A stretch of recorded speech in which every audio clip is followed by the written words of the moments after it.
കർത്താവിൻ്റെ പരിശുദ്ധമേറിയ നാമം വാഴ്ത്തപ്പെടുമാറാകട്ടെ. അനുഗ്രഹീതമായ ഉപവാസ പ്രാർത്ഥനയുടെ രണ്ടാമത് ദിവസം പകലിനായി ദൈവത്തെ സ്തുതിക്കുന്നു, സ്തോത്രം ചെയ്യുന്നു. ഇന്ന് പകലും കർത്താവിൻ്റെ സന്നിധിയിലായിരിക്കാനും ദൈവത്തെ ആരാധിക്കുവാനും മാധ്യസ്ഥമണയ്ക്കുവാനും വിവിധ വിഷയങ്ങളെ ഓർത്ത് പ്രാർത്ഥിപ്പാനും എല്ലാം കർത്താവ് നമുക്ക് നൽകുന്ന നല്ല അവസരത്തെ ഓർത്ത് ദൈവത്തെ സ്തുതിക്കുന്നു. കടന്നു വന്നിരിക്കുന്ന എല്ലാ പ്രിയപ്പെട്ടവർക്കും യേശു ക്രിസ്തുവിൻ്റെ നിസ്തുല്യ നാമത്തിലുള്ള കർത്താവിൻ്റെ പരിശുദ്ധവും പവിത്രവും പരിപാവനവുമായ നാമത്തിലുള്ള വന്ദനം അറിയിക്കുന്നു. ദൈവം നമ്മെ എല്ലാവരെയും ധാരാളമായി അനുഗ്രഹിക്കുമാറാകട്ടെ. ഉപവാസവും പ്രാർത്ഥനയും എല്ലാം അന്യം നിന്നു പോയിക്കൊണ്ടിരിക്കുന്ന ഒരു ആത്മീയ ലോകത്തിൽ വേറിട്ട് വന്ന് വിശ്രമിച്ചു കൊള്ളുവീൻ എന്ന് കർത്താവ് തൻ്റെ ശിഷ്യന്മാരോട് പറഞ്ഞതുപോലെ നമ്മുടെ ആവശ്യങ്ങളും തിരക്കുകളും ബദ്ധപ്പാടുകളും എല്ലാം മാറ്റിവെച്ച് ചില സമയങ്ങൾ, ചില ദിവസങ്ങൾ കർത്താവിൻ്റെ സന്നിധിയിലായിരിക്കുന്നത് നിശ്ചയമായും ദൈവസന്നിധിയിൽ അതൊരു വലിയ അനുഗ്രഹമായി തീരും. മോശ പാളയം വിട്ട് പരിശുദ്ധൻ്റെ സന്നിധിയിലേക്ക് ചെന്ന് ചില ദിവസങ്ങൾ ഒരുമിച്ചിരുന്നപ്പോൾ ദൈവത്തിൻ്റെ തേജസ് മോശയിലേക്ക് പകർന്നിട്ട് മോശയുടെ ത്വക്ക് പ്രകാശിച്ചു എന്ന് തിരുവചനത്തിൽ കാണുന്നുണ്ട്. ദൈവത്തിന് സ്തോത്രം. ദൈവത്തോടുകൂടെ ആയിരുന്നപ്പോൾ ദൈവത്തിൽ നിന്നുള്ള തേജസ് മോശയിലേക്ക് വന്നു. യഹോവയായ ദൈവം മനുഷ്യനെ തോട്ടത്തിലാക്കുമ്പോൾ ദൈവവും മനുഷ്യനുമായുള്ള നിരന്തര സമ്പർക്കമുണ്ടായിരുന്നത് കൊണ്ട് തേജസ്സുള്ളവനായി ആദമും ഹവ്വയും കാണപ്പെട്ടു. അപ്പോൾ പ്രാർത്ഥനയിലും ആരാധനയിലും ദൈവവചന ധ്യാനത്തിലും ദൈവത്തെ മഹത്വപ്പെടുത്തിയും വിജയകരമായ ക്രിസ്തീയ ജീവിതം നയിക്കുന്നതിലൂടെയുമെല്ലാം നമ്മുടെ അകത്തെ മനുഷ്യൻ ആത്മാവിൻ്റെ തേജസ് പ്രാപിപ്പാനിടയാകണം.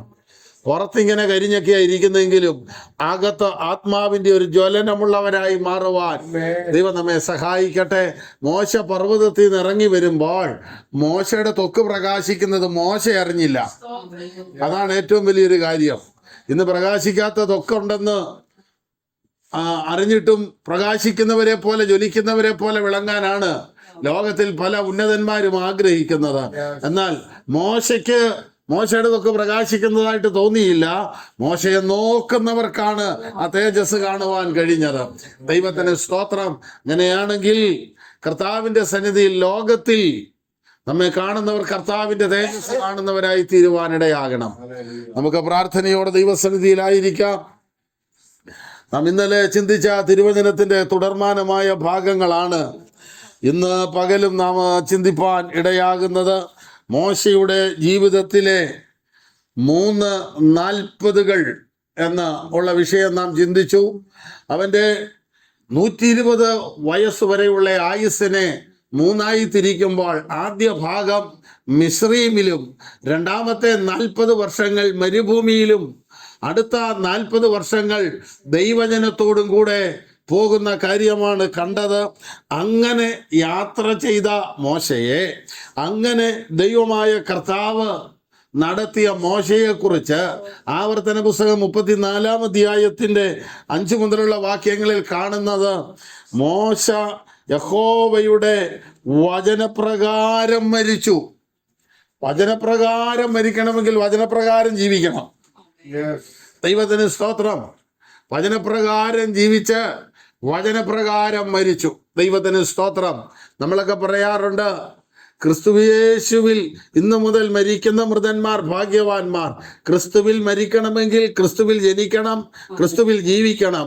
ദൈവത്തിന് സ്തോത്രം.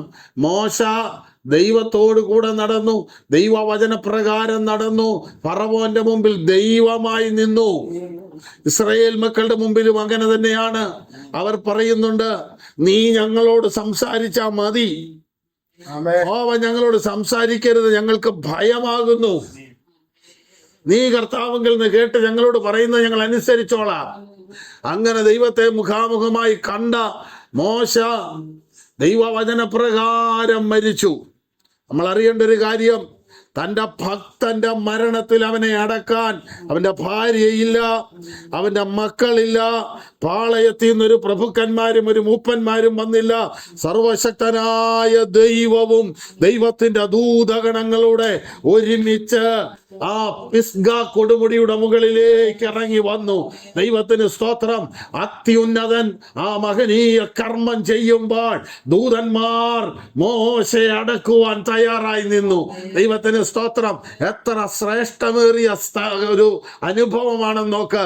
വചനപ്രകാരം നടന്നവന് വേണ്ടി ലോകത്തിലെ ഒരു ബന്ധങ്ങളുമില്ലെങ്കിൽ നിത്യതയിലേക്ക് നീളുന്ന ബന്ധം മരണത്തിന്റെ അവസാനം ഇറങ്ങി വന്ന് നിൽക്കുകയാണ്. മോശ നമ്മൾ വിചാരിക്കുന്ന പോലെ ചെറിയ ആളല്ല. ദൈവപുത്രനായ യേശു ക്രിസ്തു ഗത്സമന തോട്ടത്തിൽ ഏറെ പരിക്ഷീണിതനായി, പിതാവേ എന്തെങ്കിലും ഒരു മാർഗം ഈ പാനപാത്രം ഒഴിവാകുവാനുണ്ടെങ്കിൽ അത് ചെയ്യണം, എന്നെ ഒഴിവാക്കണമെന്ന് പറയുമ്പോൾ സർവശക്തനായ ദൈവം മൗനമായിരുന്നു. പിന്നീട് കാണുന്നത് അവനെ ശക്തീകരിക്കേണ്ടതിന് രണ്ടുപേരെ അയച്ചു. മോശയെയും ഏലിയാവിനെയും കൊടുത്തു.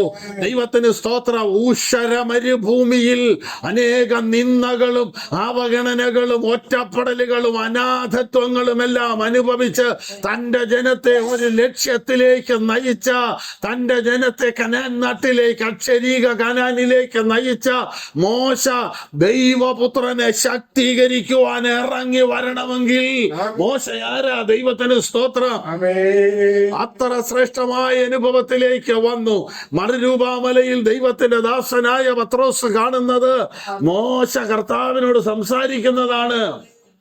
മോശയെ പത്രോസിന് എങ്ങനെ മനസ്സിലായി? മോശ എവിടാ, പത്രോസ് എവിടാ? പക്ഷെ മോശയുടെ മേൽ വ്യാപരിക്കുന്ന അതേ ആത്മാവാണ് പത്രോസിന്റെ മേലും വ്യാപരിക്കുന്നത്.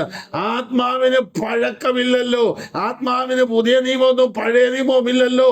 ദൈവത്തിന് സ്തോത്രം. മറുരൂപാമലയിൽ അത്യുന്നതനോട് സംസാരിക്കത്തക്കവണ്ണം മോശ ഇറങ്ങി വന്നു എന്ന് പറഞ്ഞാൽ മോശ ഒരു സാധാരണക്കാരനെ പോലെ, മോശ അത്ര നന്നായി ജീവിച്ചിട്ട്, അത്ര നല്ലപോലെ ജീവിച്ചിട്ട് മോശയ്ക്ക് ഒരു നല്ല ശവടക്ക് കിട്ടിയില്ല.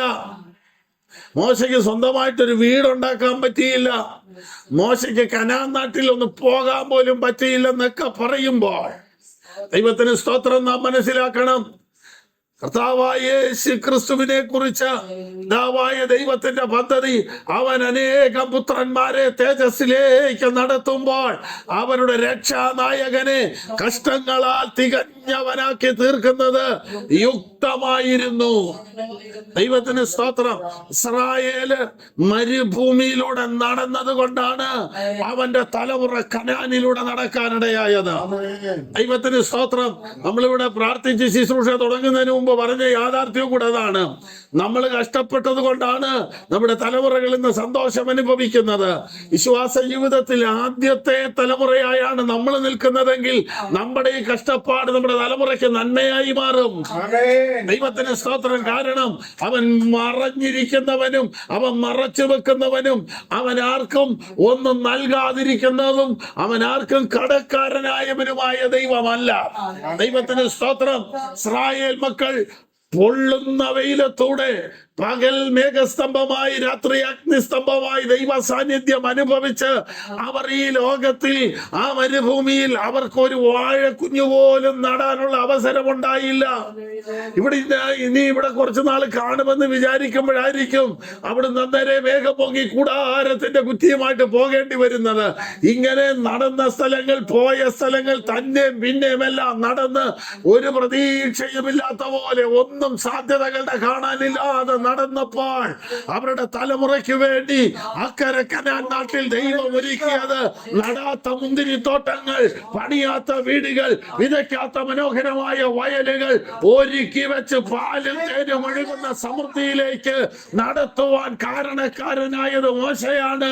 ദൈവ പൈതലെ, വിശ്വാസത്തിന്റെ ആദ്യ ചുവടുകൾ വെക്കുവാൻ കഷ്ടതയുടെ നടുവിൽ, ശൂന്യതയുടെ നടുവിൽ, നിരാശയുടെ നടുവിൽ ആദ്യ ചുവടുകൾ വെക്കുവാൻ നമ്മളെ ദൈവം ഉപയോഗിച്ചെങ്കിൽ ഈ മരുഭൂയാത്രയിൽ ഈ രോഗങ്ങളും നിന്ദകളും അപമാനങ്ങളും അവഹേളനങ്ങളും ആക്ഷേപങ്ങളും ഒക്കെ ഉള്ള ഈ ലോകത്തിൽ ആദ്യ ചുവട് വെക്കുവാൻ നമുക്ക് കഴിഞ്ഞെങ്കിൽ തലമുറയ്ക്കൊരു കനാനുണ്ടെന്ന് ഓർത്തുകൊള്ളണം. തലമുറയ്ക്കൊരു മനോഹരമായ അനുഭവം ഉണ്ടെന്ന് ഓർക്കണം. അവൻ മറക്കുന്ന ദൈവമല്ല. ദൈവത്തിന് സ്തോത്രം. ഈ മോശയെയാണ് ദൈവം തന്നെ മഹത്വത്തിന്റെ ശുശ്രൂഷയ്ക്കായി ഏൽപ്പിക്കുന്നത്. മോശയിൽ ഒത്തിരി ബലഹീനതയുണ്ട്, ഒത്തിരി ബലഹീനത. മോശ ഭയങ്കര ദേഷ്യമുള്ളവനാ. ദേഷ്യം അങ്ങോട്ട് വിട്ടുമാറിയിട്ടില്ല. പല കാര്യങ്ങളുണ്ട്. എന്നാൽ തൻ്റെ വ്യക്തിപരമായ ജീവിതത്തിൽ ഒരിക്കലും മോശ തൻ്റെ ദേഷ്യം കാണിച്ചില്ല. അതാണ് മോശയുടെ മറ്റൊരു പ്രത്യേകത. തൻ്റെ വ്യക്തിപരമായ ജീവിതത്തിൽ തനിക്ക് നേരെ വിരൽ ചൂണ്ടുന്നുണ്ട്, തൻ്റെ കുടുംബത്തിനകത്ത് പ്രശ്നമുണ്ടാകുന്നുണ്ട്. അവിടെ ഒന്നും മോശ ദേഷ്യപ്പെട്ടില്ല. ആ വിഷയമെല്ലാം അവൻ ദൈവസന്നിധി വെക്കുക. അത് അടുത്ത 40 വരുമ്പോൾ അതിനെക്കുറിച്ച് നമ്മൾ ചിന്തിക്കും. എന്നാൽ ദൈവവുമായുള്ള ബന്ധത്തിനകത്ത് വീഴ്ച വരുന്നിടത്തൊക്കെയാണ്, ദൈവസഭയാണ് ഇസ്രായേൽ, അതിനകത്ത് പോരായ്മ വരുമ്പോഴാണ് മോശ രോക്ഷം കൊള്ളുന്നത്. ദൈവത്തിന് സ്തോത്രം. ദൈവത്തിന്റെ കരമെത്ര വലുതെന്ന് തിരിച്ചറിയുവാനിടയാകട്ടെ. നമ്മള് മോശയുടെ ജീവിതത്തിന്റെ ആദ്യ നാളുകൾ നമ്മൾ കാണുന്നത് മിസ്രയീമിലെ അടിമത്വത്തിന്റെ നാട്ടിലാണ്. ആ അടിമത്വത്തിന്റെ നാട്ടിൽ നിന്ന് 39 വയസ്സ് കഴിഞ്ഞ് 40 വയസ്സുവരെ താൻ മിസ്രയീമിൽ ആയിരിക്കുമ്പോൾ 40ാമത്തെ വയസ്സിൽ മിസ്രയീം താൻ വിടുകയാണ്. താൻ വിട്ട് നേരെ മരുഭൂമിയിലേക്ക് വന്നു. മോശ മിസ്രയീം വിടുകയല്ല. മോശ മിസ്രയീം വിടണമെങ്കിൽ, മോശ ദൈവത്തിന്റെ പദ്ധതിയിലേക്ക് വരണമെങ്കിൽ, താൻ നിൽക്കുന്നിടത്ത് ചില വിഷയങ്ങൾ ഉണ്ടായാലേ മോശയ്ക്ക് അവിടെ വിടാനൊക്കുകയുള്ളൂ. നിങ്ങൾ നോക്കൂ, ദൈവത്തിന്റെ ദാസനായ യാക്കോബിന്റെ അനുഗ്രഹം കിടക്കുന്നത് പെരുവഴിയിലാണ്. യാക്കോബിനോടുള്ള ദൈവത്തിന്റെ വാഗ്ദത്തവും ഇടപെടലും കിടക്കുന്നത് പെരുവഴിയിലാണ്. യാക്കോബ് ജീവൻ പോയാ വീട് വിടുകയില്ല. യാക്കോബിനെ കുറിച്ച് പറയുന്നത് കൂടാരവാസിയും സാധുശീലനും. പക്ഷെ കയ്യിലിരിക്കുന്നതൊക്കെയോ കൂടാരവാസി, സാധുശീലൻ, ഒരു ഉറുമ്പിനെ പോലും നോക്കിയല്ല. എങ്ങനെയാണ് പറഞ്ഞിരിക്കുന്നത് എന്ന് പറഞ്ഞാൽ, തൻ്റെ അമ്മയ്ക്ക് ചുറ്റിപ്പറ്റി അടുക്കള വഴിയൊക്കെ കറങ്ങി ഇങ്ങനെ നടന്ന് അമ്മയുടെ ഇഷ്ടപുത്രനായി ഇങ്ങനെ വട്ടം കറങ്ങി നടക്കുക. സഹോദരൻ ഏശാവ് അധ്വാനിക്കാനും വേട്ടയ്ക്ക് പോകുമ്പോഴും കൂടാരത്തിനകത്ത് ഇരുന്നോണ്ട് അനുഗ്രഹം നേടിയെടുക്കുവാൻ വിരുതുള്ളവനായി നിൽക്കുകയാ.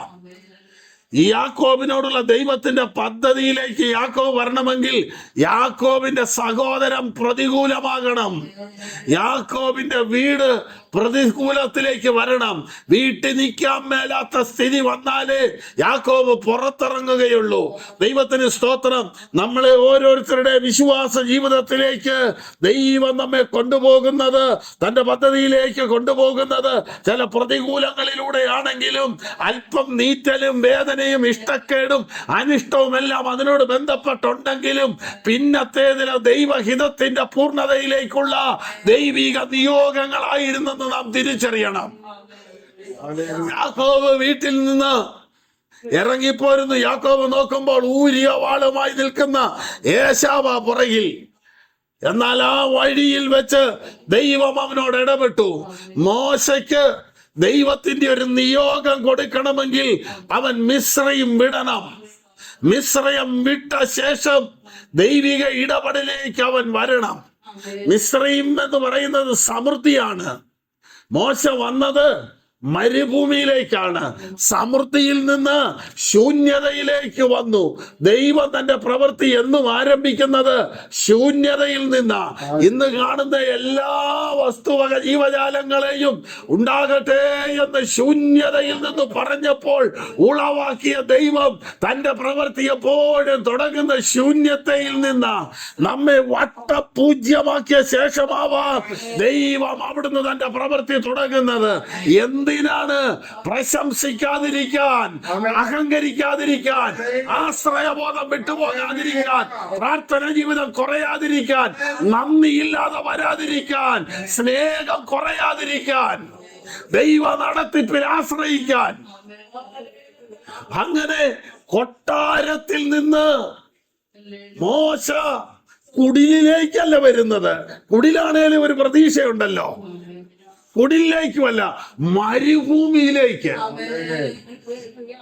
ദൈവത്തിന് സ്തോത്രം. ഇസ്രായേൽ മക്കൾ മരുഭൂമി കയറിയിട്ടില്ല. മരുഭൂമി എന്താണെന്ന് അവർക്കറിയത്തില്ല. എന്നാൽ അവരെ നടത്തുന്ന മോശയ്ക്ക് കഴിഞ്ഞ 40 വർഷത്തെ എക്സ്പീരിയൻസ് ഈ മരുഭൂമിയിൽ ഉണ്ടാകാനാണ് ദൈവം അവനെ ആദ്യം ഇവിടെ കൊണ്ടുവന്നത്. ദൈവത്തിന് സ്തോത്രം. മോശ നടത്തുന്ന ജനത്തിന് ഈ വറുമയും ശൂന്യതയും എന്തെന്ന് ഉൾക്കൊള്ളാൻ കഴിയാതിരിക്കുമ്പോൾ അവരെ നടത്തുന്നവൻ കഴിഞ്ഞ 40 വർഷം ദൈവപ്രവൃത്തി ഈ മരുഭൂമിയിൽ കണ്ടതാകുമ്പോൾ ഇവിടെ കരുതുന്ന ദൈവത്തെ അവർക്ക് ഓർപ്പിച്ചുണർത്തുവാൻ കഴിയും. നീ കഷ്ടതയുടെ മരുഭൂമിയിലൂടെ, രോഗത്തിന്റെ മരുഭൂമിയിലൂടെ, നിരാശകളുടെ മരുഭൂമിയിലൂടെ, സാമ്പത്തിക ഞെരുക്കത്തിന്റെ മരുഭൂമിയിലൂടെ പോകുന്നത് പിൻതലമുറയുടെ ശൂന്യതയുടെ മേൽ കരുതുന്ന, നടത്തുന്ന ഒരു ദൈവമുണ്ടെന്ന് പിൻതലമുറയെ ഓർപ്പിച്ചുണർത്താനാ. ദൈവത്തിന് സ്തോത്രം. മോശ മിസ്രയീമിൽ ജനിക്കുമ്പോൾ സകല എബ്രായരും പറഞ്ഞു, ഇത് വരുന്നും കാലേ പോകും, ഇത് ചാകാനുള്ള കുഞ്ഞാ. കാരണം ഇതിനെ വളർത്തിയിട്ട് കാര്യമില്ല. ഇത് എന്ന് കൂടിയ കാലത്താണെങ്കിലും ഫറവോൻ അവന്റെ സൈന്യം വന്ന് കൊണ്ടുപോകും. നീലനദിയിലെ മുതലകൾ ഇതിനെ വലിച്ചു കീറി തിന്നും. ഏത് കണ്ണും പറഞ്ഞത്, മോശയെ കണ്ട എല്ലാവരും പറഞ്ഞത് അവൻ തീരുവെന്ന. എന്നാൽ മനുഷ്യന്റെ വാക്കുകളെ തിരുത്തി പറയാൻ ഒരുത്തനുണ്ടായിരുന്നെങ്കിൽ അത് നമ്മുടെ കർത്താവ് മാത്രമാണ്. ദൈവത്തിന് സ്തോത്രം. എന്ന് പറഞ്ഞാൽ നിന്റെ ജീവിതത്തിന്റെ അവസാന വാക്ക് പറയേണ്ടത് മനുഷ്യനല്ല, വൈദ്യശാസ്ത്രമല്ല, മന്ത്രവാദികളല്ല, പുരോഹിതന്മാരല്ല. നിന്റെ ജീവിതത്തിന്റെ അവസാന വാക്ക് പറയേണ്ടവൻ സർവശക്തനായ ദൈവമാണ്. അതുകൊണ്ടാണ് 138-ാം സങ്കീർത്തനത്തിൽ ദാവീദ് പറയുന്നു, യഹോവ എനിക്ക് വേണ്ടി സമാപ്തി വരുത്തും. എന്റെ ജീവിതത്തിന് അടിവരയിട്ട് ഫുൾ സ്റ്റോപ്പ് ഇട്ട് നിർത്താൻ കഴിയുന്ന ഒരുത്തനുണ്ടെങ്കിൽ അത് ഞാൻ ആരാധിക്കുന്ന ദൈവമാണ്. അവൻ അറിയാതെ എന്റെ ജീവിതത്തിൽ ഒന്നും വരികയില്ല. എന്റെ ജീവിതത്തിൽ വന്നതെല്ലാം അവൻ അറിഞ്ഞോണ്ടാണെങ്കിൽ അതിന്റെ മേൽ അവനൊരു പദ്ധതിയുണ്ട്. ദൈവം തന്നെ സ്നേഹിക്കുന്നവർക്ക് സകലതും നന്മയ്ക്കായി കൂടി വ്യാപരിപ്പിക്കുന്നു. സ്വർഗസ്ഥനായ പിതാവ് അറിയാതെ തലയിലെ ഒരു രോമം പോലും അടർന്നു വീഴുകയില്ലെങ്കിൽ എന്നെ കുറിച്ച് ഇത്ര കരുതലുള്ള, എന്നെ ഇത്ര നന്നായി അറിയുന്ന, എന്നെ ഇത്ര നന്നായി സൂക്ഷിക്കുന്ന ഒരു ദൈവം എനിക്കുണ്ടെങ്കിൽ ഈ യാത്ര എനിക്ക് നിരാശജനകമല്ല, ആനന്ദദായകമാണ്. ദൈവസഭ ഈ മരുഭൂമിയിൽ പോകുന്നത് എങ്ങനെയാ? ഉത്തമഗീതത്തിൽ പറയുന്നു, മരുഭൂമിയിൽ പ്രിയന്റെ മേൽ ചാരിക്കൊണ്ടാണ് ദൈവസഭ പോകുന്നത്. അങ്ങനെയാണെങ്കിൽ നമ്മുടെ കർത്താവിന്റെ മേൽ ചാരിയാണ് നമ്മൾ ഈ മരുയാത്ര കടന്നു പോകുന്നത്. ഒരു മനുഷ്യന് 3 അവസ്ഥകളാണ് അവന്റെ ആയുസ്സിനുള്ളത്. ഒന്ന് മരുവാസം, അത് 80, 90, 100, അതിവിടുത്തെ ജീവിതം എത്രയാണോ അത്രേ. അത് കഴിഞ്ഞ് ഒരു വിശ്രമം, അത് ദൈവം നിശ്ചയിച്ചിരിക്കുന്ന അത്രേ. അത് കഴിഞ്ഞ് ഒരു നിത്യത. എന്ന് പറഞ്ഞാൽ ഇവിടെ ഏതൊരു പരിപാടിക്കും ഒരു വിശ്രമമുണ്ട്. പണ്ട് നാടകം കണ്ടിട്ടുള്ളവര്, അമ്പലത്തിൽ ഉത്സവത്തിന് ബാല കണ്ടിട്ടുള്ളവർക്കറിയാം, കുറച്ച് കഴിയുമ്പോൾ ഒരു വിശ്രമമുണ്ട്. അതിനിടയ്ക്ക് ഒരു സിനിമ കാണുമ്പോൾ അതിന് വിശ്രമമുണ്ട്. ഇവിടെ ആഴ്ചയിൽ 7 ദിവസം പണിയുന്നവന് ഞായറാഴ്ച വിശ്രമമുണ്ട്. കമ്പനിയിലാണെങ്കിലും കൂലിപ്പണിയാണെങ്കിലും എല്ലാത്തിനും ഒരു വിശ്രമമുണ്ട്. അപ്പോൾ ഒരു ബ്രേക്ക് കഴിഞ്ഞിട്ട് വീണ്ടും തുടങ്ങുക, അതിനാണ് മനുഷ്യജീവിതം. ഈ യാത്ര ചെന്ന് അവസാനിക്കുമ്പോൾ പിന്നെ അവനൊരു വിശ്രമമാണ്. ആ വിശ്രമം കഴിഞ്ഞിട്ട് പിന്നെ മറ്റൊരു വലിയ യാത്രയ്ക്ക് വേണ്ടി ഉള്ള ഒരു ക്രമീകരണത്തിന് മുമ്പുള്ള വിശ്രമം. ഇതുപോലെ ദൈവത്തിന്റെ ദാസനായ മോശ മിസ്രയീമിലെ 40 വർഷത്തെ സുഖജീവിതത്തിന് ശേഷം മരുഭൂമിയിലേക്ക് വന്നു. മരുഭൂമിയിൽ അവന് പ്രത്യേകിച്ച് ഒന്നും ചെയ്യാനില്ല. മരുഭൂമിയിൽ മോശയ്ക്ക് ചില പുതിയത് പഠിക്കാനുണ്ട്. ദൈവത്തിന് മോശയെ ചിലത് പഠിപ്പിക്കാനുണ്ട്. ദൈവത്തിന് സ്തോത്രം. ഏകാന്തതകളിലാണ് ദൈവത്തിന്റെ ഇടപെടലുകൾ മോശയ്ക്ക് വരുന്നത്. നിങ്ങൾ കാണൂ, ഇവിടെ നാം വായിക്കുന്നത് അല്ലെങ്കിൽ നാം കണ്ട തിരുവചന ഭാഗങ്ങളിൽ മിസ്രയീമിൽ മോശ അഭ്യസിച്ച സകല ജ്ഞാനം കൊണ്ടും പ്രശ്നം പരിഹരിക്കാൻ നോക്കുമ്പോൾ പ്രശ്നം പരിഹരിക്കുന്നതിനേക്കാൾ പ്രശ്നം വഷളായി മോശയ്ക്ക് അവിടുന്ന് പോകേണ്ടി വന്നു. മോശ മരുഭൂമിയിലോട്ട് വന്നപ്പോഴും മോശയുടെ മനോഭാവം മാറുന്നില്ല. വിഷയം കണ്ട മോശ കയറി ഇടപെടും, പിന്നെയും പ്രശ്നമാകുക എന്ന്. ദൈവത്തിന് സ്തോത്രം. നമ്മിലൊരു ദൈവിക ഭാവമുണ്ടെങ്കിൽ അല്ലെങ്കിൽ നമ്മിലൊരു സ്വഭാവമുണ്ടെങ്കിൽ അതിനെ ദൈവികമായ അനുഭവത്തിലേക്ക് ദൈവം മാറ്റിക്കൊണ്ടു പോകുന്നതാണ് ദൈവത്തിന്റെ പദ്ധതി. നമുക്കതിനൊരു ഉദാഹരണം നോക്കാം. ദൈവത്തിന്റെ ദാസനായ യോസഫിനെ അപ്പൻ ഏൽപ്പിക്കുന്നത് കുറച്ച് ആഹാര സാധനങ്ങൾ കൊടുത്തിട്ട് സഹോദരന്മാർക്ക് കൊണ്ടുപോയി കൊടുക്കാൻ പറഞ്ഞു. പാവനിലുള്ള ഒരു ശുശ്രൂഷ എന്ന് പറയുന്നത് പങ്കുവെക്കുന്ന ശുശ്രൂഷയാ.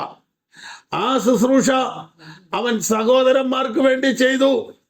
അത് കഴിഞ്ഞപ്പോഴത്തേക്കും പൊത്തിഫേറിന്റെ വീട്ടിൽ ചെന്നപ്പോഴും കാരാഗൃഹത്തിൽ ചെന്നപ്പോഴും ഈ ശുശ്രൂഷ തന്നെ ചെയ്യുന്നു.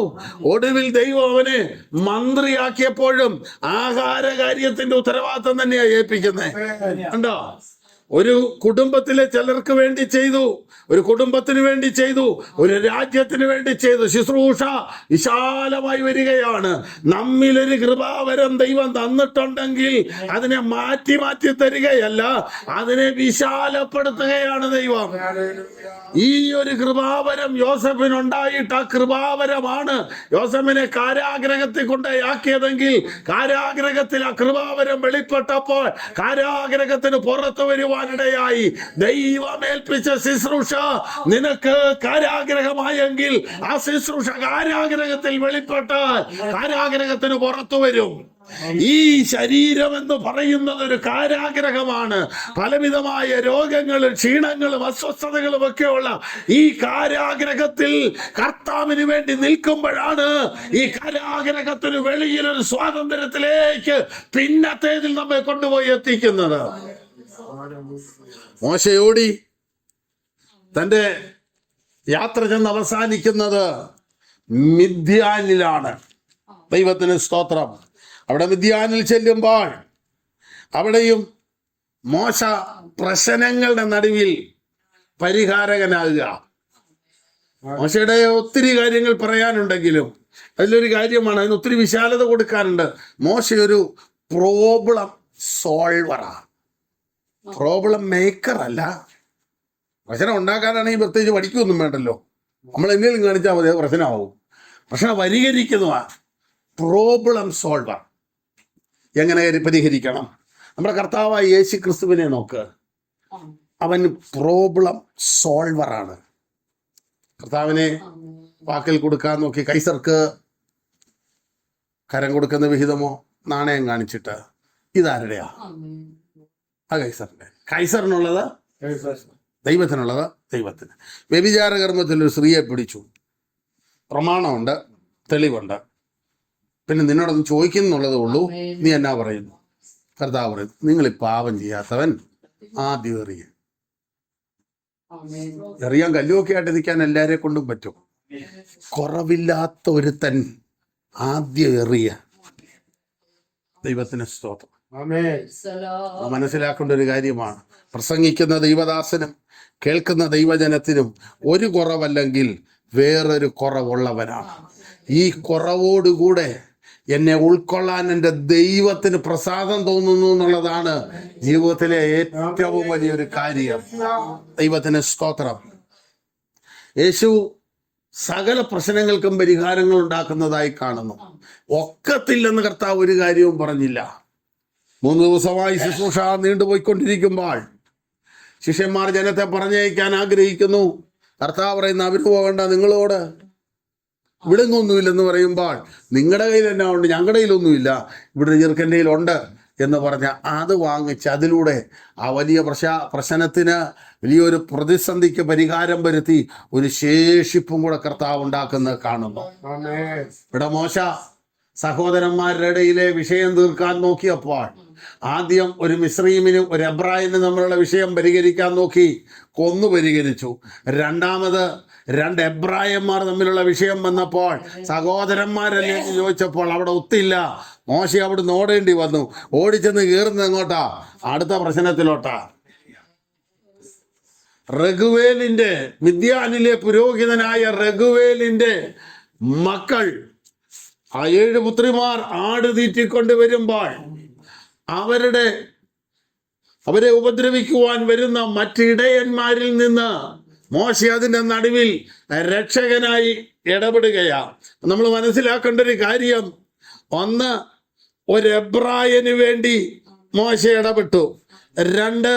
രണ്ട് എബ്രായർക്ക് വേണ്ടി മോശ ഇടപെട്ടു.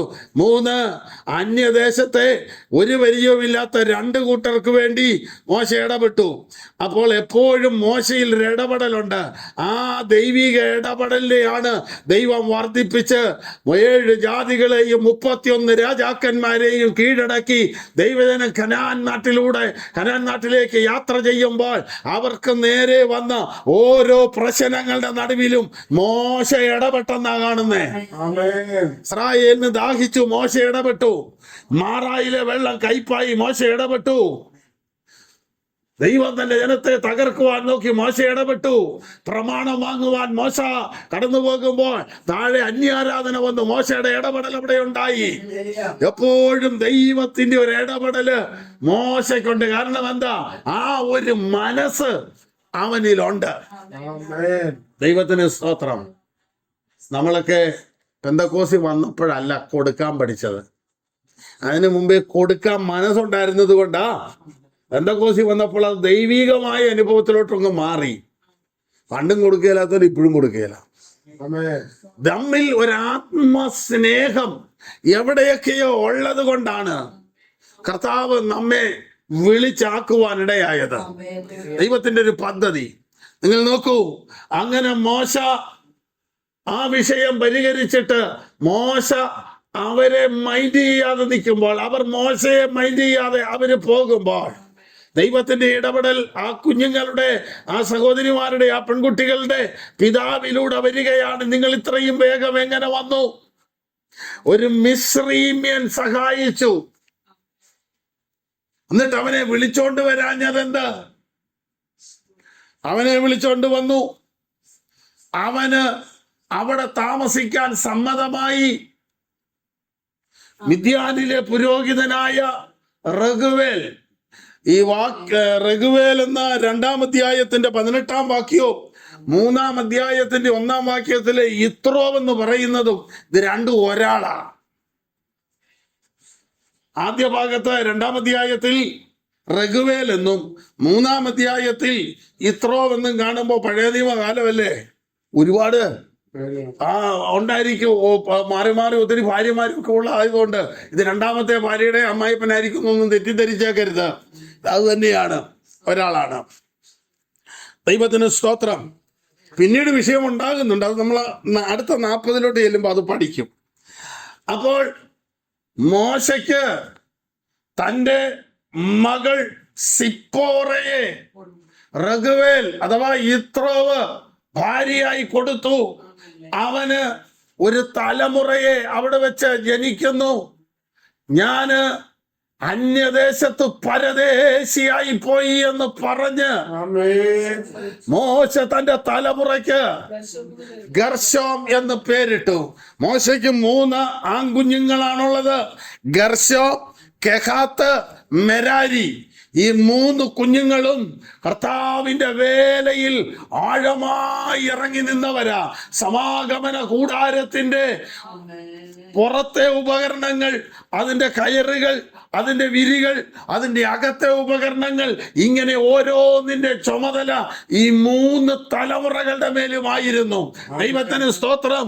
ഏകനായി ഇറങ്ങി പുറപ്പെട്ടിട്ട് കർത്താവിന്റെ വേലയുടെ കമനീയ തലങ്ങൾ അലങ്കരിക്കുന്ന തലമുറകളെ കാണുവാൻ കാണുവാൻ ആയുസ്സിൽ കഴിയുക എന്ന് പറഞ്ഞാൽ അത് മോശയുടെ ജീവിതത്തിലെ ഭാഗ്യമാണ്. മോശ എന്ന കുലപാതകന്റെ തലമുറ കൊലപാതകിയായി മാറുകയല്ല. കുലപാതകനായിരുന്ന മോശയുടെ തലമുറ മോശ കർത്താവിന്റെ പാദത്തിലേക്ക് വന്നപ്പോൾ ദൈവത്തെ ആരാധിക്കുന്ന, ദൈവത്തോട് ചേർന്നിരിക്കുന്ന, ദൈവത്തിന്റെ പെട്ടകം ചുമക്കുന്ന, ദൈവത്തിന്റെ ആലയത്തിന്റെ വക്താക്കളായി അവർ മാറുവാനിടയായി. അതുകൊണ്ട് ദൈവത്തെ ആരാധിക്കുന്നവന്റെ തലമുറകൾ പിന്മാറ്റത്തിലേക്ക് പോകുന്നവരുടെ കൂട്ടത്തിലല്ല, നാം നശിച്ചു പോകുന്നവരുടെ കൂട്ടത്തിലല്ലല്ലോ, വിശ്വസിച്ച് ജീവരക്ഷ പ്രാപിച്ചവരുടെ കൂട്ടത്തിലാണല്ലോ. അങ്ങനെ മോശ തന്റെ അമ്മായിയപ്പനായ യിത്രോവിന്റെ ആടുകളെ മേയിച്ച് ഇങ്ങനെ ഇരിക്കുമ്പോൾ 40 വർഷം മുമ്പ് വിട്ട മിസ്രയീമിൽ ദൈവപ്രവൃത്തിയുടെ ആരംഭം തുടങ്ങുകയാണ്.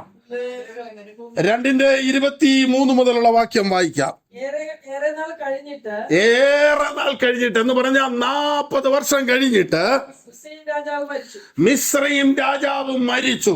ഇസ്രായേൽ മക്കൾ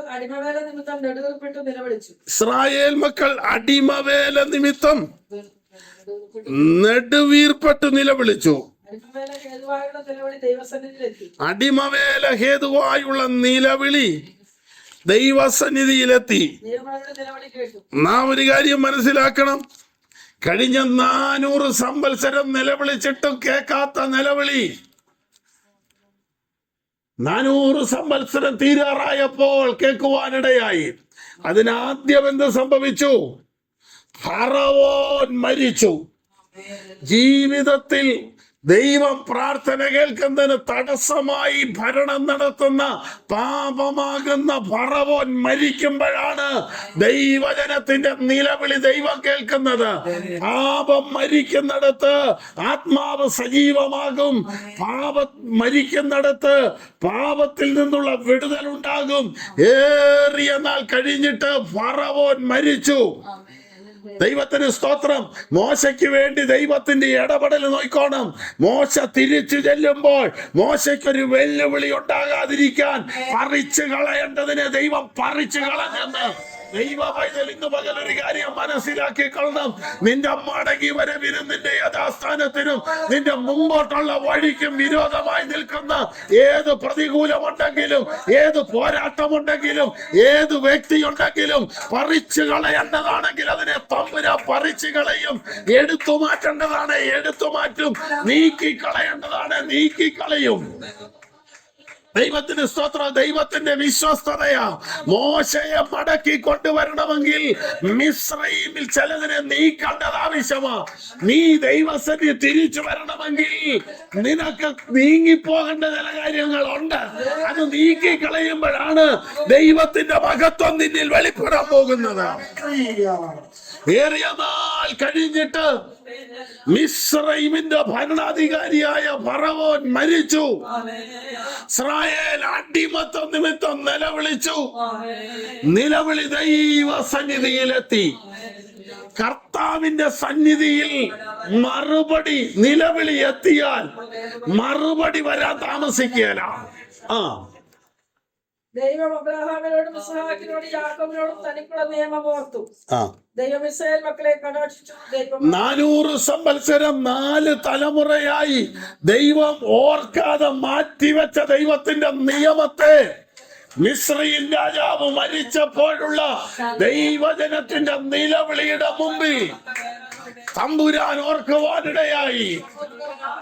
ഉസിയ രാജാവ് മരിച്ചയാണ്ടിൽ അത്യുന്നതന്റെ സിംഹാസനത്തിലേക്ക് നോക്കിയ പ്രവാചകനായ യേശയ്യാവ് ദൈവാരാധനയുടെ മഹിമ കണ്ടു. ദൈവാരാധനയുടെ മഹിമ കണ്ട യേശയ്യാവ് പിന്നെ കാണുന്നത് തന്നെ കാണുകയാണ്. ഇന്ന് പകൽ ആരാധന അനുഭവിച്ചാൽ, ദൈവ സാന്നിധ്യം അനുഭവിച്ചാൽ, ദൈവകൃപ അനുഭവിച്ചാൽ ഇനി നീ കാണേണ്ടത് നിന്നെ തന്നെയാണ്. ദൈവത്തിന് സ്തോത്രം. ഫറവോനെ ദൈവം നീക്കിയപ്പോൾ നിങ്ങൾ ഓർക്കൂ, ദൈവജനത്തിന്റെ നിലവിളി ദൈവം കേട്ടു. അപ്പോൾ മോശ മടങ്ങി പോകേണ്ടതിന് ചെയ്യേണ്ട കാര്യങ്ങൾ ദൈവം ഇസ്രായേലിൽ ചെയ്യുകയാണ്. മോശയെ ആട് വീട്ടിക്കൊണ്ടിരിക്കുമ്പോൾ, മോശയെ അറിയാതിരിക്കുമ്പോൾ, മോശയുടെ മടങ്ങി വരവിനുള്ള ദൈവം ചെയ്യുകയാ. ദൈവത്തിന് സ്തോത്രം. നീ അറിയാതിരിക്കുമ്പോൾ, നീ കാണാതിരിക്കുമ്പോൾ, നിന്നെ കൊണ്ട് ചെയ്യിക്കേണ്ടതിന് വേണ്ടി ഒരുക്കേണ്ട മേഖലകളെ ഒരുക്കുന്ന ഒരു ദൈവത്തെയാണ് നാം കാണുന്നത്. ദൈവത്തിന് സ്തോത്രം. ആ ഒരു 2 വാക്യങ്ങൾക്കകത്ത് ദൈവം അബ്രഹാമിനോടും ഇസഹാക്കിനോടും യാക്കോബിനോടും ചെയ്ത അവന്റെ നിയമം ഓർത്തു. ദൈവം അറിഞ്ഞു. നിലവിളി കേട്ടു. ദൈവം ഓർത്തു. ദൈവം അറിഞ്ഞു. ദൈവം കേട്ടാൽ ദൈവം ഓർക്കും. ദൈവം ഓർത്താൽ ഒരു വിടുതൽ ഉണ്ടെന്ന്. ദൈവത്തിന് സ്തോത്രം. പല കാരാഗ്രഹ പ്രമാണിമാര് ഓർക്കാതെ പോകുമ്പോൾ 115-ാം സങ്കീർത്തനത്തിൽ യഹോവ നമ്മെ ഓർത്തിരിക്കുന്നു. ദൈവം ഓർത്തത് കൊണ്ടാ, ദൈവം കരുണ ചെയ്തുകൊണ്ടാ ഇന്ന് കാണുന്ന ഈ നിലവാരത്തിലേക്ക് നാം എത്തിയത്. നമ്മുടെ അധ്വാനമല്ല, നമ്മുടെ പരിശ്രമമല്ല, നമ്മുടെ കണക്ക് കൂട്ടലല്ല, തമ്പുരാൻ ഓർത്തത് കൊണ്ട്. ദൈവത്തിന് സ്തോത്രം. ദൈവം ഓർത്താൽ നീ പുറത്തു വരും. യഹോവയായ ദൈവം നോഹയെയും അവനോടുകൂടെ പെട്ടകത്തിലുള്ള ജീവജാലങ്ങളെയും ഓർത്തപ്പോൾ ഉയർന്നു നിന്ന ന്യായവിധിയുടെ വെള്ളം ഭൂമിയിൽ നിന്ന് നീങ്ങിപ്പോകാൻ തുടങ്ങി. നിന്റെ പെട്ടകം ചെന്നുറയ്ക്കേണ്ടതും ന്യായവിധിയുടെ വെള്ളത്തിനടിയിലാണെങ്കിൽ ആ വെള്ളത്തെ മാറ്റുവാൻ തമ്പുരാൻ ഓർത്താൽ വെള്ളം ഇറങ്ങാൻ തുടങ്ങി. ദൈവം ഓർത്തപ്പോൾ നോഹ പുറത്തു വന്നു. ദൈവം നിന്റെ കുടുംബത്തെ ഓർത്തപ്പോഴാണ് പാരമ്പര്യത്തിന്റെ കോട്ടവാതിലുകൾക്കകത്തുനിന്ന് ദൈവത്തിനെ പുറത്തു കൊണ്ടുവന്നത്. ദൈവത്തിനെ ഓർത്താൽ സഹോദരങ്ങളുടെ നടുവിൽ നിന്നെ പുറത്തു കൊണ്ടുവരും. ദൈവത്തിന് സ്തോത്രം. ദൈവം ഓർത്താൽ അതൊരു വിടുതല. യാക്കോബിന്റെ ഭാര്യയായ ലേയ അവളുടെ വീടിനും സഹോദരിക്കും വിവാഹം ചെയ്ത ഭർത്താവിനും അവൾ നിന്ദിതയാണെന്ന് കണ്ടപ്പോൾ സ്വർഗം അവളെ ഓർത്തു. ആ നിന്ദയങ്ങ് മാറത്തക്കവണ്ണം ഒരു തലമുറയെ ദൈവം നൽകി. ദൈവത്തിന് സ്തോത്രം. ചിലരുടെ നിന്ന ദൈവം മാറ്റുന്നത് അവരുടെ തലമുറയിലൂടെയാ. ദൈവത്തിന് സ്തോത്രം. നീ കടന്നു പോകാത്ത വഴികളിലൂടെ, നീ എത്താത്ത ഉന്നതമായ മേഖലയിലൂടെ നിന്റെ തലമുറ കയറിപ്പോകുമ്പോൾ നിനക്ക് അതുവരെയുള്ള നിന്ന സ്വർഗം നീക്കിക്കളയുകയാണ്.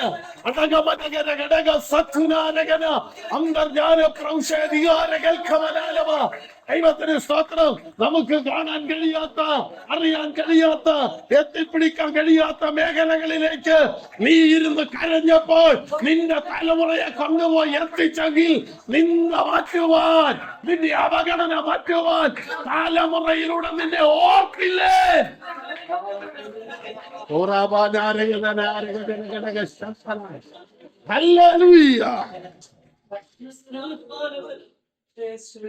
ദൈവം ഓർത്തു. ദൈവം അറിഞ്ഞു. ദൈവം ഓർത്തപ്പോൾ ഇനി നമ്മൾ 2 വാക്യം ഒരുമിച്ച് ചിന്തിക്കാൻ പോവുകയാണ്. ഈ പുറപ്പാട് പുസ്തകം 2-ാം അധ്യായത്തിൽ ദൈവം ഇസ്രായേലിനെ ഓർത്തു എന്ന് പറയുമ്പോൾ ദൈവത്തിന്റെ പദ്ധതി 40 വർഷം അപ്പുറത്തേക്ക് മാറിപ്പോയ, 40 വർഷം മുമ്പ് വിട്ടുപോയ മോശയിലേക്ക് ദൈവത്തിന്റെ പദ്ധതി ചെല്ലുകയാണ്. 3-ാം അധ്യായം 1-ാം വാക്യം മുതൽ വായിക്കുമ്പോൾ മോശ തന്റെ അമ്മായിയപ്പനായ യിത്രോവിന്റെ ആടുകളെ മേയിച്ചുകൊണ്ടിരുന്നു.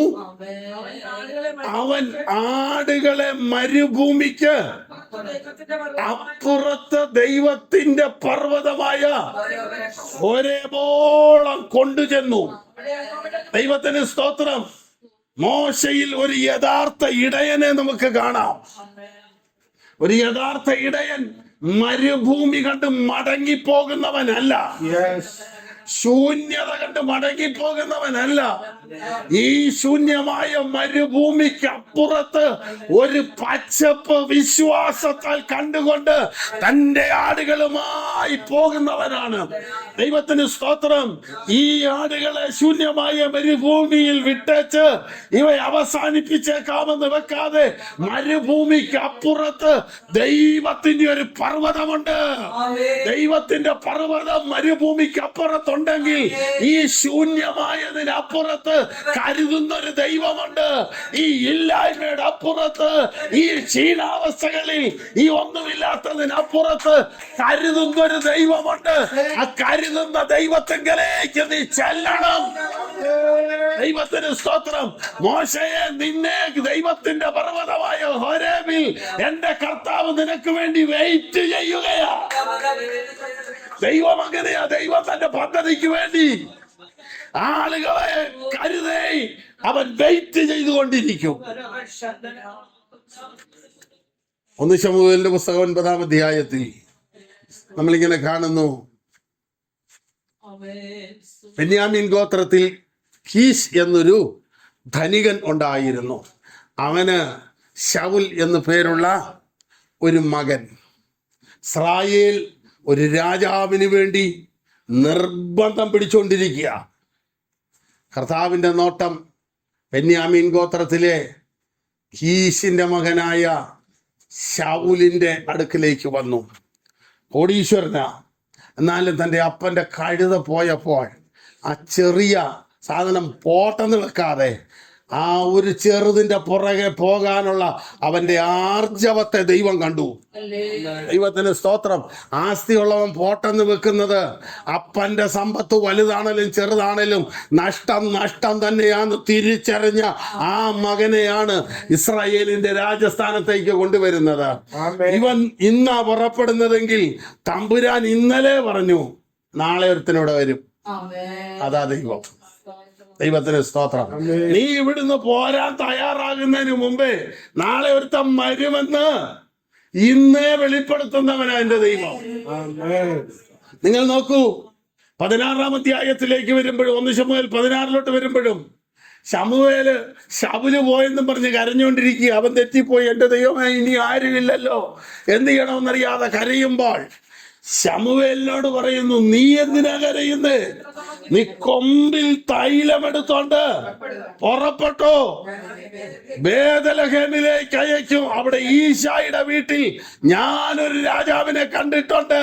അവന്റെ അപ്പനും അമ്മയും അത് കണ്ടിട്ടില്ല, അവന്റെ സഹോദരങ്ങൾ അത് കണ്ടിട്ടില്ല. കാട്ടിൽ അവൻ കിടക്കുന്ന തമ്പുരാൻ കണ്ടു. ദൈവത്തിന് സ്തോത്രം. അവനെ കുറിച്ച് പറയുന്നത് കിന്നര വായനയിൽ നിപുണൻ. ആമേൻ. ഒരു മനുഷ്യൻ പോലും അവൻ കിന്നരം വായിക്കുന്നത് കേട്ടിട്ടില്ല. പക്ഷെ അവന്റെ കിന്നര വായന തമ്പുരാൻ അറിയാം. ദൈവത്തിന് സ്തോത്രം. നിന്നെ എത്തിക്കേണ്ടിടത്ത് എത്തിക്കുവാൻ നിന്നിൽ ഏതൊക്കെ കൃപകൾ വ്യാപരിക്കുന്നുണ്ട്, നിന്നിൽ ഏതൊക്കെ താലന്ത് ദൈവം തന്നിട്ടുണ്ട്, അത് മുഴുവൻ ചെലവാക്കാൻ വേണ്ട വഴി ദൈവം തുറക്കുന്നവനാണ്. ദാവീദ് ആദ്യം കൊട്ടാരത്തിൽ വന്നത് എങ്ങനെയാണെന്നറിയാമോ? ശൗലിന് ഭൂതമുള്ളപ്പോഴാ. അന്ന് എന്നതിനാ? കിന്നരം വായിക്കാൻ. കണ്ടോ? കാട്ടിലാ കിടക്കുന്നെങ്കിലും തമ്പുരാൻ അറിയാം. ഞാൻ കിന്നരം വായന നിപുണനായിട്ടൊരുത്തനെ കണ്ടിട്ടുണ്ട്, ഈശായുടെ മക്കളിൽ ഒരുത്തൻ. ദൈവത്തിന് സ്തോത്രം. അവൻ കിന്നരം വായിക്കാനാണ് ആദ്യം എത്തിയത്. രണ്ടാമതവൻ രാജകൊട്ടാരത്തോട് ബന്ധപ്പെട്ട് ചെല്ലുന്നത് സഹോദരന്മാരുടെ ക്ഷേമം അന്വേഷിക്കാനാണ്. മൂന്നാമത് ചെല്ലുന്നത് അവിടെ രാജാവാകാനാണ്. ദൈവത്തിന് സ്തോത്രം. ദൈവം രാജാവായി കണ്ടു. അപ്പോൾ ശമൂവേലിനോട് കർത്താവ് പറഞ്ഞു, നാളെ ഈ നേരത്ത് കീശിന്റെ മകനായ ശൗൽ എന്ന് പേരുള്ള ഒരുത്തനെ ഞാൻ നിന്റെ അടുക്കൽ അയക്കും. നീ അവനെ രാജാവായിട്ട് അഭിഷേകം ചെയ്യണം. അപ്പൊ ഈ ശമൂവേല് പറയുന്ന ഓരോ വാക്കുകളൊക്കെ എന്ത് ശ്രേഷ്ഠമാണെന്നറിയാവോ? ഈ ശൗല് ചോദിക്കുന്നുണ്ട്. ശൗല് അന്വേഷിച്ച് മടുത്ത് കാണാതെ വന്നപ്പോൾ നമുക്ക് പോയേക്കാം എന്ന് പറയുമ്പോൾ ഭൃത്യം പറയുന്നുണ്ട്, ഇവിടെ ഒരു ഉപദേശിയുണ്ട്, പുള്ളി പറയുന്നത് ഒത്തുവരുന്നുണ്ട്, നമുക്ക് അവിടെ വരെ എന്ന് പോവാം. അന്നേരം ശൗല് പറയുന്ന ഒരു കാര്യമുണ്ട്, എനിക്ക് വൈദ്യമില്ലാതെ ഉപദേശിയുടെ അടുത്തോട്ട് പോയിട്ട് കാണിക്കാനാ. എന്ന് പറഞ്ഞാൽ പുള്ളിക്ക് വല്ലതും കൊടുക്കണമെന്നുള്ള ബോധം അവനുണ്ട്. ഉണ്ടോ? അന്നേരം പറയുക, രാജകൊട്ടാരത്തിലെ സേവകനാണ് ഈ ഭൃത്യൻ, അല്ലെങ്കിൽ ഇയാളുടെ വീട്ടിലെ സേവകന്, അവൻ്റെ നിന്ന് കാശ് മേടിക്കുക. അവൻ കൊടുത്തു. ഇല്ലെങ്കിലും ഇല്ലായ്മയിലും കൊടുക്കുക. കണ്ടോ? ഉപദേശമാണ്, അതങ്ങ് വിടുക. ഞാൻ അത് അവിടുന്ന് ആ ഇല്ലായ്മയിൽ നമ്മുടെ എല്ലാ കാര്യവും പരിഹരിച്ചല്ലോ നമ്മളാരും കർത്താവിന് കൊടുക്കുന്നത്. അങ്ങനെ കൊടുക്കാൻ നോക്കിയാൽ നമുക്കൊട്ട് ഉണ്ടാകുകയല്ലോ. കാരണം നമ്മുടെ ആവശ്യം തീരുകയല്ലോ. നമ്മുടെ ആവശ്യങ്ങൾ പലതും മാറ്റിവെക്കുമ്പോൾ കർത്താവിന് വേണ്ടി ചെയ്യുമ്പോൾ നമ്മുടെ ആവശ്യങ്ങളുടെ മേൽ ദൈവം പ്രവർത്തിക്കും. 50,000 കൊണ്ട് തീരേണ്ടത് 5,000 തമ്പുരാൻ ഒതുക്കി തരും. അതാ ദൈവത്തിന്റെ വിശ്വസ്തത. നിങ്ങൾ നോക്കൂ, ധനികനായ ധനികനായ അപ്പന്റെ മകനാ. പക്ഷേ പ്രവാചകന്റെ അടുക്കൽ, ഉപദേശത്തിന്റെ അടുത്ത് വാങ്ങുന്നിടത്ത് 5 പൈസ ഇല്ല.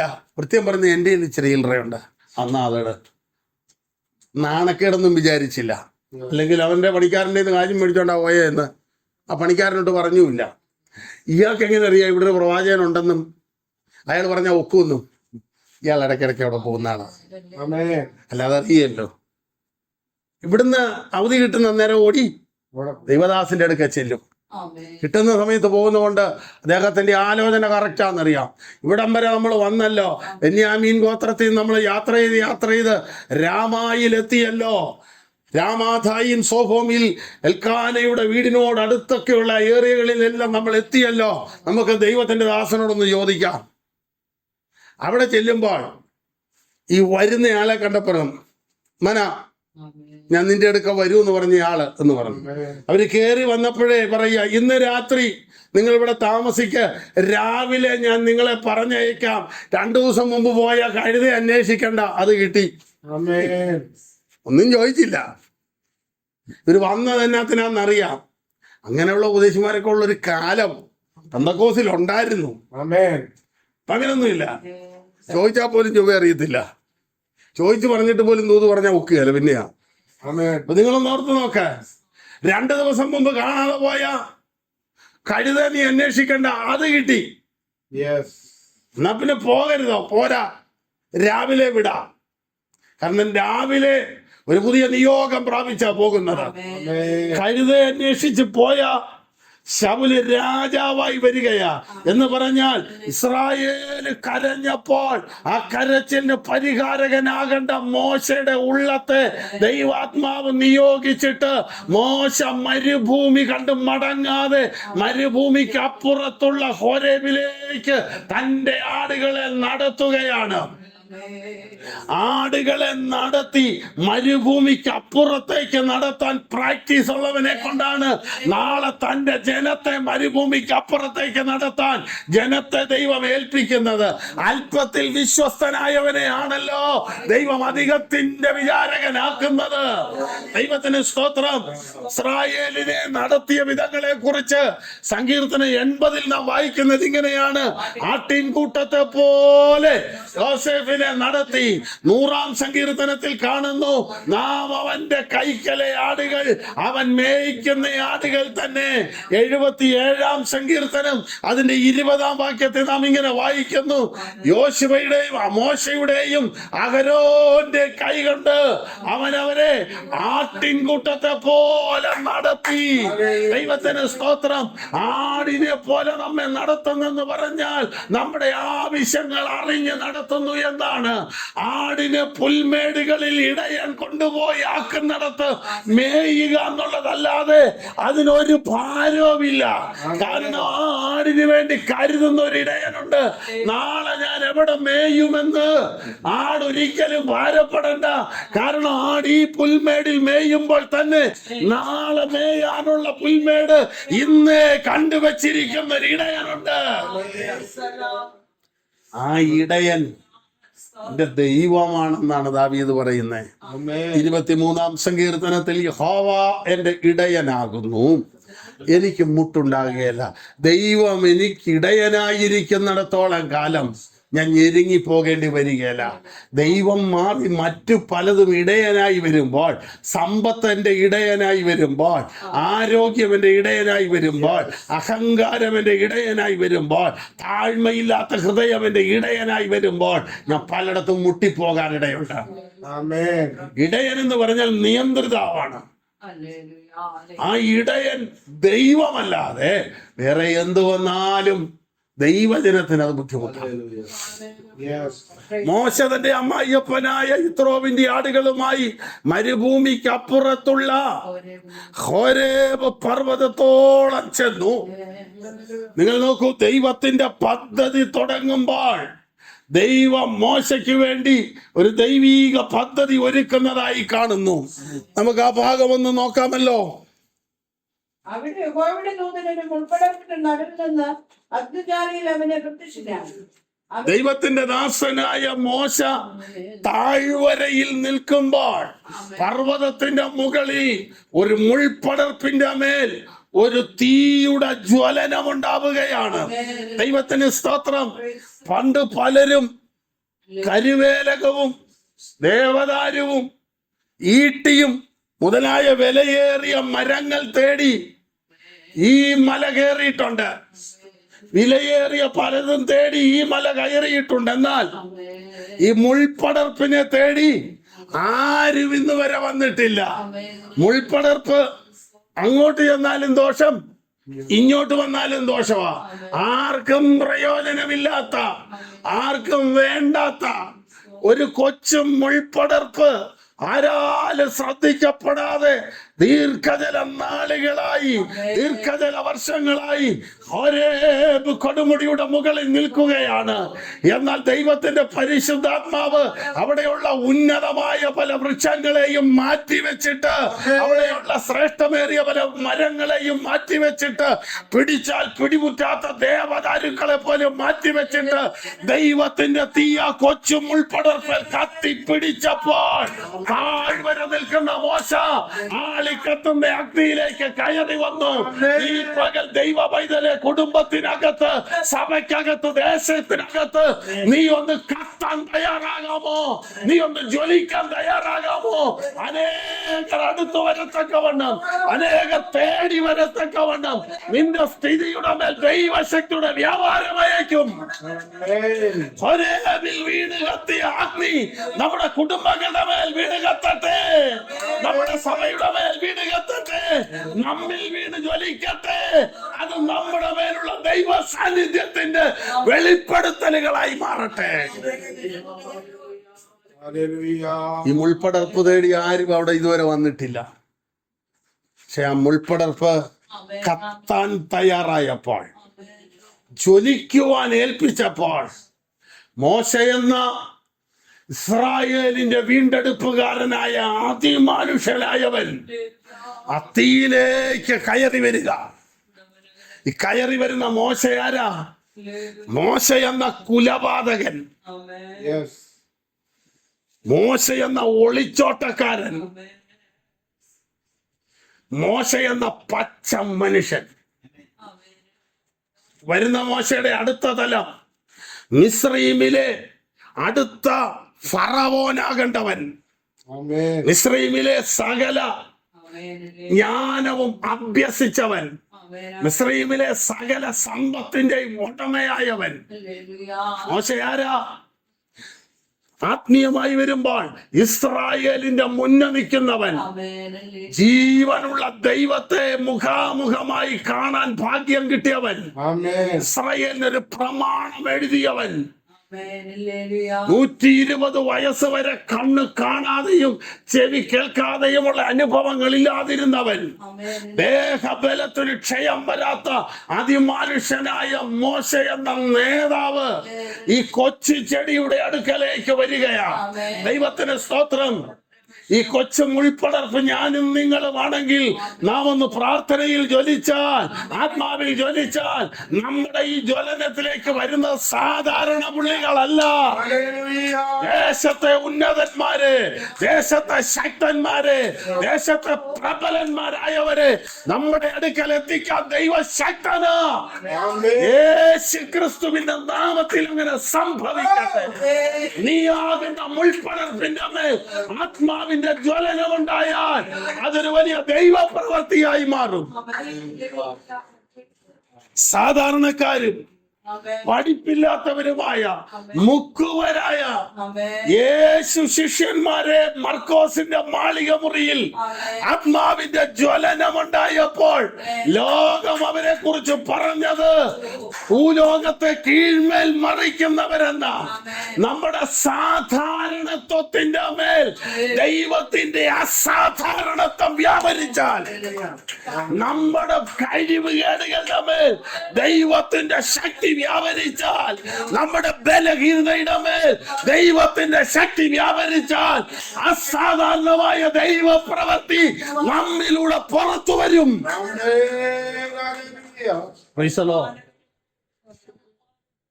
നിങ്ങൾ നോക്കൂ, പർവ്വതത്തിന്റെ മുകളിൽ മുൾപ്പടർപ്പ് കത്തുന്നു. ആ കത്തുന്ന കാഴ്ച എന്താണെന്ന് മോശ കാണാൻ നിൽക്കുക. മോശ വളരെ നേരം നോക്കിയിട്ടും ഈ തീ കത്തി ഒരു സ്ഥലത്തുനിന്ന് ഒരു സ്ഥലത്തോട്ട് പോകുന്നില്ല. സാധാരണ തീയാണേൽ അങ്ങനെയാ, കത്തി ഇങ്ങനെ അങ്ങ് പോവുക ചെയ്യുന്നേ. കാലിഫോർണിയയിലൊക്കെ തീപിടുത്തം എല്ലാ വർഷവും ഉണ്ടാകാറുണ്ട്.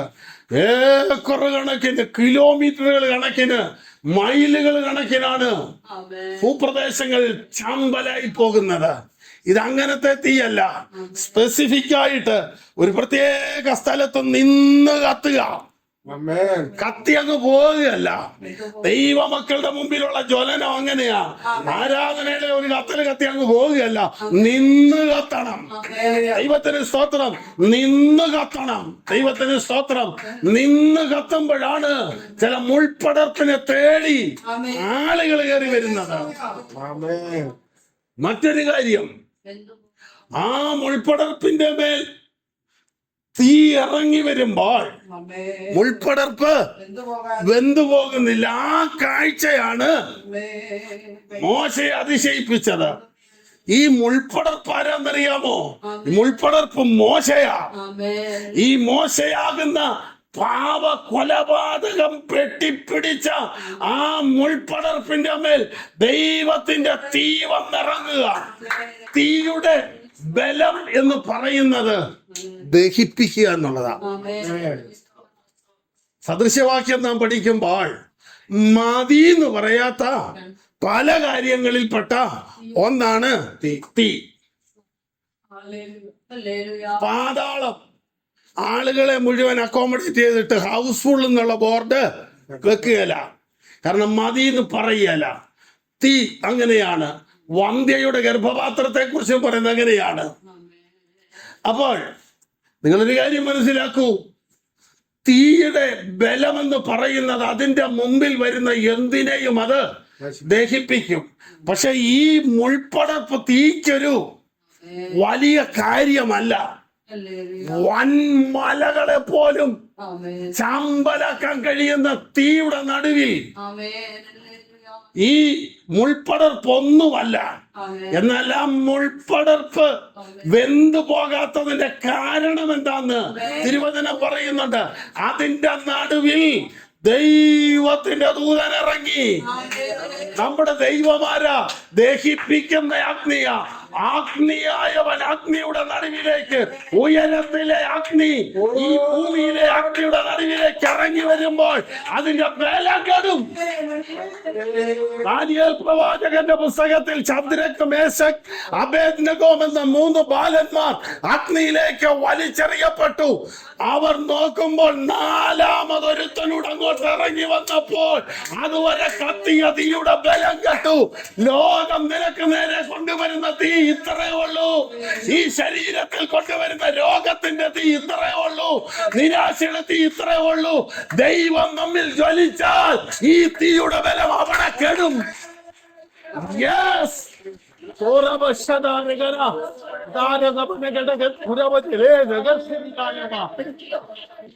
നീ ജ്വലിച്ചാൽ, നിന്നിലൊരു ജ്വലനമുണ്ടായാൽ, ശത്രു കൊണ്ടുവരുന്ന ഏത് തീയും അവിടെ കടും. ഇതെങ്ങനെ കടും? കടണമല്ലോ. ഈ ബലം കെടും. എങ്ങനെ കെടും? മറുപടി പറയുന്നത് എബ്രായ ലേഖനക്കാരനാണ് 11-ാം അധ്യായത്തിൽ. വിശ്വാസത്താൽ വാളിന്റെ വായ്ത്തലയ്ക്ക് തെറ്റി തീയുടെ ബലം കെടുത്തി. എങ്ങനെ കെടുത്തി? വിശ്വാസത്താ കെടുത്തി, വെള്ളമൊഴിച്ചല്ല. നിനക്ക് നേരെ വരുന്ന പ്രതിസന്ധിയുടെ അഗ്നിനാമ്പുകളെ കെടുത്തി കളയുന്നത്, തീയുടെ ബലത്തെ കെടുത്തുന്നത് വിശ്വാസം കൊണ്ടാണ്. മോശ എന്ന പാപമനുഷ്യൻ, മോശ എന്ന മുൾപ്പടർപ്പ് ഏതിനേലും കേറി ചുറ്റിയത് പരമാർത്ഥമാണെങ്കിൽ അതിനിടെ അത് പൊങ്ങി വരികയില്ല. ഏതെങ്കിലും ഒരു മാവേലോ പ്ലാവേലോ ഏതെങ്കിലും ഒരു ഫലവൃക്ഷത്തെ മുൾപ്പടർപ്പ് ചുറ്റിയത് പരമാർത്ഥമാണെങ്കിൽ മുൾപ്പടർപ്പ് അതിന്റെ മീതെ കയറി നിൽക്കുന്നതല്ലാതെ അടിയിൽ നിന്ന് ഒരു സാധനവും പൊങ്ങി വരാൻ സമ്മതിക്കുകയില്ല. അതിന്റെ മേലെ ഈ തീ വന്നത്. മോശയിലെ പാപപ്രകൃതത്തിന്റെ മേൽ സ്വർഗത്തിലെ ദൈവത്തിന്റെ തീ ഇറങ്ങി കത്തിയപ്പോൾ ആ തീയുടെ നടുവിൽ അങ്ങനൊരു തീ അവിടെ വന്നിട്ടുണ്ടെങ്കിൽ ആ തീയുടെ ഉദ്ദേശം മോശയെ അങ്ങോട്ട് വരുത്താനാ. ദൈവത്തിന് സ്തോത്രം. ഈ ജ്വലനം കണ്ട് മോശ വരുമ്പോൾ മോശയോട് ദൈവത്തിന് ഇടപെടാനുണ്ട്. ദൈവത്തിന് സ്തോത്രം. ഹോരേബിൽ അഗ്നിയായി വെളിപ്പെട്ടവൻ, സിനായി പർവ്വതത്തിൽ അഗ്നിയായി വെളിപ്പെട്ടവൻ, ദഹിപ്പിക്കുന്ന അഗ്നിയാണെന്നാണ് ആവർത്തന പുസ്തകം 9:3 മുതൽ നാം വായിക്കുമ്പോൾ കാണുന്നത്. അപ്പോൾ മോശ അടുത്തു വന്നു. മോശ പറയുന്നു, ഈ ആളിക്കത്തുന്ന ഈ സ്ഥിതി എന്തെന്ന് ഞാനൊന്ന് നോക്കട്ടെ. വലിയ പരിതാപകരമാ. 40 വർഷമായിട്ട് ആടുതീറ്റ ഒരു തീ പോലും കത്തുന്ന ഇന്ന് വരെ കണ്ടിട്ടില്ല. അല്ല, ഉപദേശിമാരുടെ കാര്യം ഇത്. ഉപദേശിപ്പണി തുടങ്ങിയിട്ട് 40 വർഷമായി, പക്ഷെ ഇന്ന് വരെ ഒരു കത്തൽ പോലും കണ്ടിട്ടില്ല. അതെങ്ങനെയാ? ദൈവത്തിന്റെ പർവ്വതത്തിലേക്ക് ആടുമായിട്ട് വരണം. തീ കത്തണമെങ്കിൽ മരുഭൂമി കണ്ട് മടങ്ങിപ്പോകുന്നവന് ജ്വലനം കാണാനൊക്കെയല്ല. ഈ കഷ്ടതയും വേദനയും നിരാശയും ശൂന്യതയുമുള്ള ഈ മരുഭൂമിയിൽ കർത്താവിന്റെ ഇടയനായി നിന്നുകൊണ്ട് അപ്പുറത്തേക്ക് ആടുകളുമായി പോകാനുള്ള ആർജവം ഉണ്ടാകുമ്പോഴാണ് ഒരു ജ്വലനത്തിലേക്ക് വരുന്നത്. ദൈവത്തിന്റെ തീ നീ കണ്ടാൽ ഒരു നിയോഗം നിനക്കുണ്ട്. ദൈവത്തിന്റെ തീ നീ കണ്ടാൽ ദൈവം നിന്നെ മാറ്റാൻ പോവുകയാ. ദൈവത്തിന്റെ ജ്വലനം നിന്റെ മേൽ വന്നാൽ നിന്റെ മേൽ ഒരു വലിയ വ്യത്യസ്തത വരാൻ പോവുകയാ. അത്യുന്നതന്റെ തീ നിന്റെ മേൽ കത്തിയാൽ, നിന്റെ മുൾപ്പടർപ്പുകളുടെ മേൽ ജ്വലിച്ചാൽ, മോശ നീ ഒരു പുതിയ നിയോഗം പ്രാപിച്ചാണ് ഈ ഹോരേബ് ഇറങ്ങാൻ പോകുന്നത്.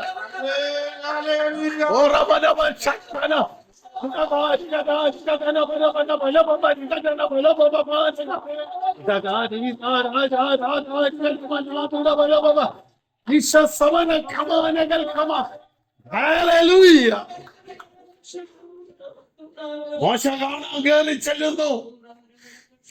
ചെല്ലുന്ന മോശയല്ല, ഇറങ്ങി വരുന്ന മോശ. ദൈവത്തിന് സ്തോത്രം. നീ ആരാധനയുടെ പർവ്വതമായ ഹോരേബിലേക്ക്, ദൈവ സാന്നിധ്യത്തിന്റെ പർവ്വതമായ ഹോരേബിലേക്ക് നീ കയറി ചെന്നത് പരമാർത്ഥമാണെങ്കിൽ ഒരു വ്യത്യാസം പ്രാപിക്കാതെ നീ ഇറങ്ങിയല്ല, മറ്റൊരു തലം അനുഭവിക്കാതെ നീ ഇറങ്ങിയല്ല. അതെന്റെ ദൈവത്തിന്റെ വിശ്വസ്തതയാ. മോശേ, ഇതെന്തെന്ന് കാണുവാൻ മോശ ചെല്ലുമ്പോൾ തീയുടെ നടുവിൽ നിന്ന്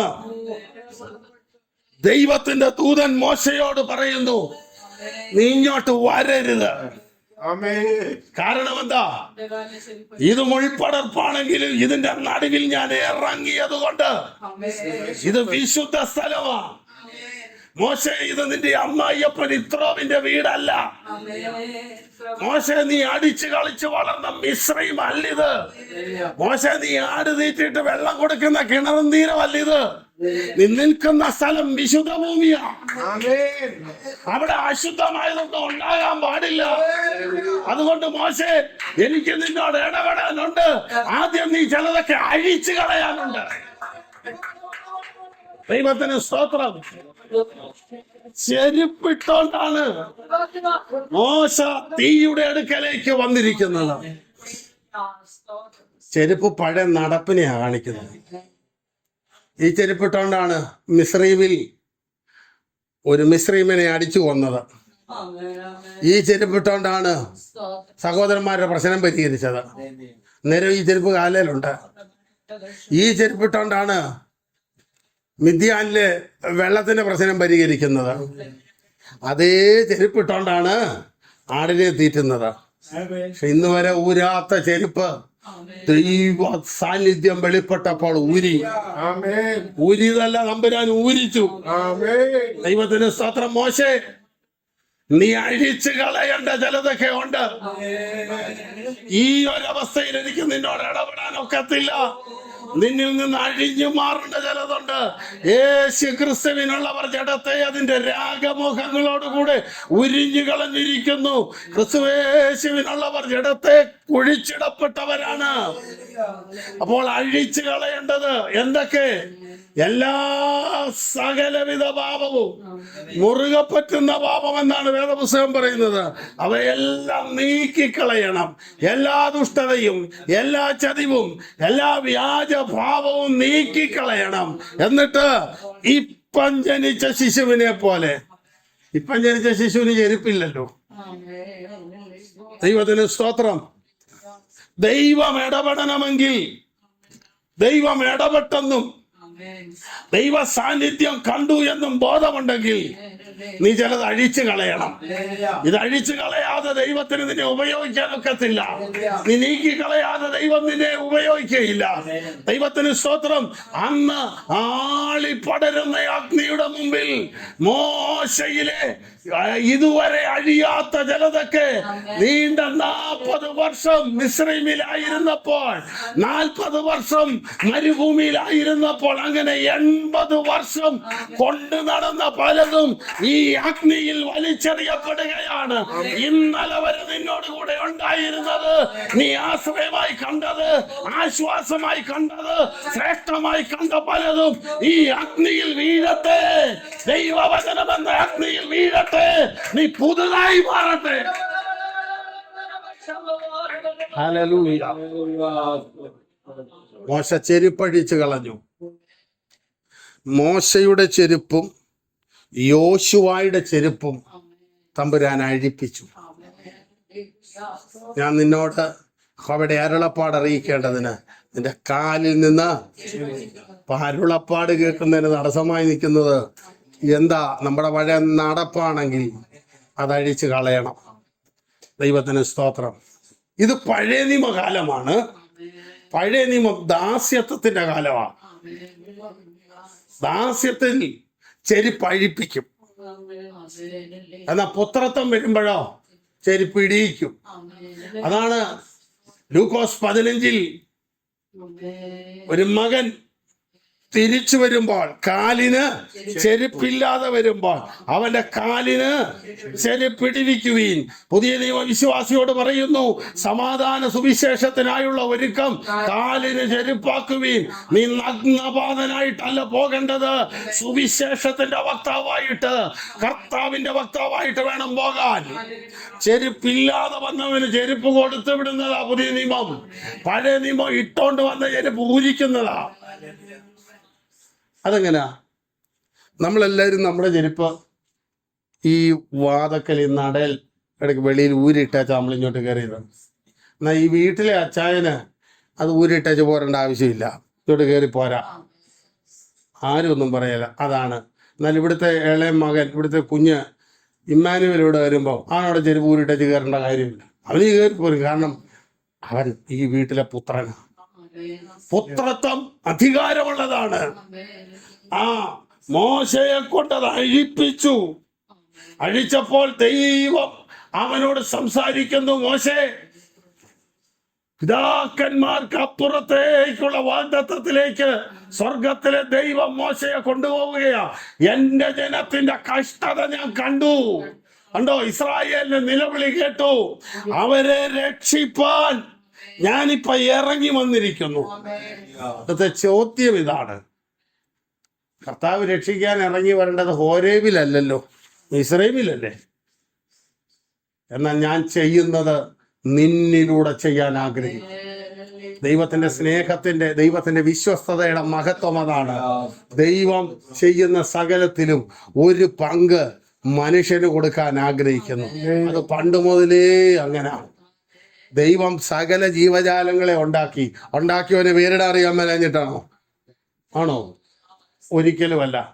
അവൻ പേരിട്ടോട്ടെ. സകല ജീവജാലങ്ങളെയും മനുഷ്യന്റെ മുമ്പിൽ കൂടെ വിട്ടു. ഇങ്ങനെ പോകുന്നതിന് മനുഷ്യൻ പേരിട്ട് വിട്ടു. ദൈവത്തിന് സ്തോത്രം.